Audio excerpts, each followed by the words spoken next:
ये आकाशवाणी है। अब आप अतहर सईद से समाचार सुनिए।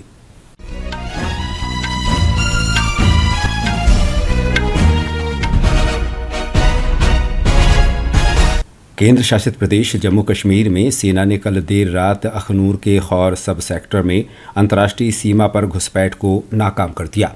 रक्षा प्रवक्ता ने आकाशवाणी समाचार को बताया कि निगरानी उपकरणों से बीती रात 4 आतंकवादियों की संदिग्ध परिस्थिति देखे जाने पर सुरक्षा बलों ने उन्हें चुनौती दी। आतंकवादियों ने भागते हुए गोलीबारी की। आतंकवादियों को अंतर्राष्ट्रीय सीमा के पार भागते और एक शव को अपने साथ घसीटते हुए देखा गया। इस बीच पुंछ जिले में तलाशी अभियान जारी है, जहां बृहस्पतिवार को हुए आतंकी हमले में सेना के 4 जवानों की मृत्यु हो गई। आतंकी हमले की राष्ट्रीय अन्वेषण अभिकरण NIA ने भी जांच शुरू कर दी है। शुरुआती जांच में पता चला है कि आतंकियों ने हमले में UD निर्मित M4 राइफलों का इस्तेमाल किया। माना जा रहा था कि ये आतंकवादी लश्कर-ए-तैयबा या जैश-ए-मोहम्मद संगठनों से जुड़े हुए थे, लेकिन हमले की जिम्मेदारी पीपल्स एंटी फासिस्ट फ्रंट ने ली है। इस बीच जम्मू कश्मीर में सीमावर्ती ज़िलों पुंछ और राजौरी में आज तड़के से इंटरनेट सेवाएं निलंबित कर दी गई हैं। सुरक्षा बलों ने हाल ही में सेना के 2 वाहनों पर घात लगाकर हमला करने वाले आतंकियों को पकड़ने के लिए व्यापक तलाश अभियान के मद्देनज़र ये निर्णय लिया है।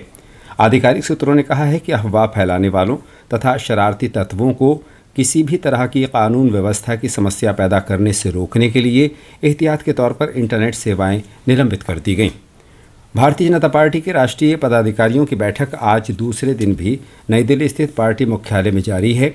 भाजपा के राष्ट्रीय अध्यक्ष जगत प्रकाश नड्डा की अध्यक्षता में हो रही बैठक में आगामी लोकसभा चुनावों के लिए तैयारियों का जायजा लेने और पार्टी के आगामी कार्यक्रमों के लिए रणनीति तैयार की जा रही है। बैठक में भाजपा के प्रदेश अध्यक्ष, महासचिव प्रभारी और अन्य पदाधिकारी भाग ले रहे हैं। कल प्रधानमंत्री नरेंद्र मोदी बैठक में शामिल हुए। 2 दिवसीय बैठक का उद्देश्य हाल ही में हुए विधानसभा चुनावों में पार्टी के प्रदर्शन की समीक्षा करना भी है। भारत ने कैलिफोर्निया के नेवार्क में श्री स्वामी नारायण मंदिर को भारत विरोधी भित्ति चित्रों से विकृत करने की घटना की कड़ी निंदा की है।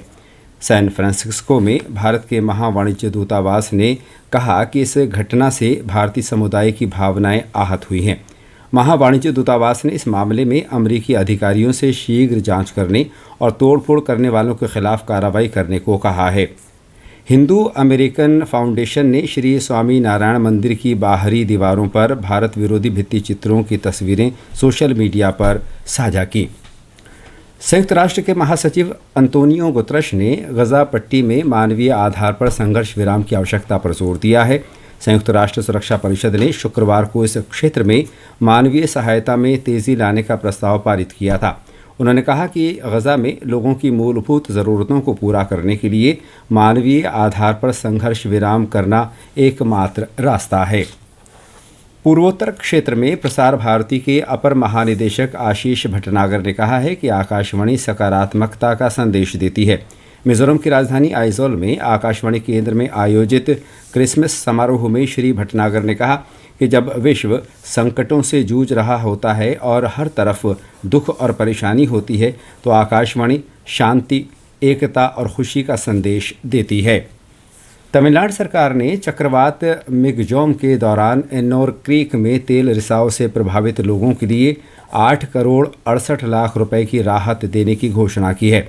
मुख्यमंत्री M.K. स्टालिन ने कहा कि तेल रिसाव के कारण गंभीर रूप से प्रभावित 2301 मछुआरों के परिवारों में से प्रत्येक को 12,500 रुपये की राहत दी जाएगी। मुंबई में महिला क्रिकेट में ऑस्ट्रेलिया ने भारत के साथ एकमात्र क्रिकेट टेस्ट मैच के तीसरे दिन आज अपनी दूसरी पारी में ताज़ा समाचार मिलने तक 4 विकेट पर 206 रन बना लिए थे। इससे पहले भारत ने पहली पारी आज सुबह 406 रन पर समाप्त की। दीप्ति शर्मा ने सबसे अधिक 78 रन बनाए। ऑस्ट्रेलिया ने पहली पारी में 219 रन बनाए थे। पहली पारी के आधार पर भारत को 187 रन की बढ़त मिली है।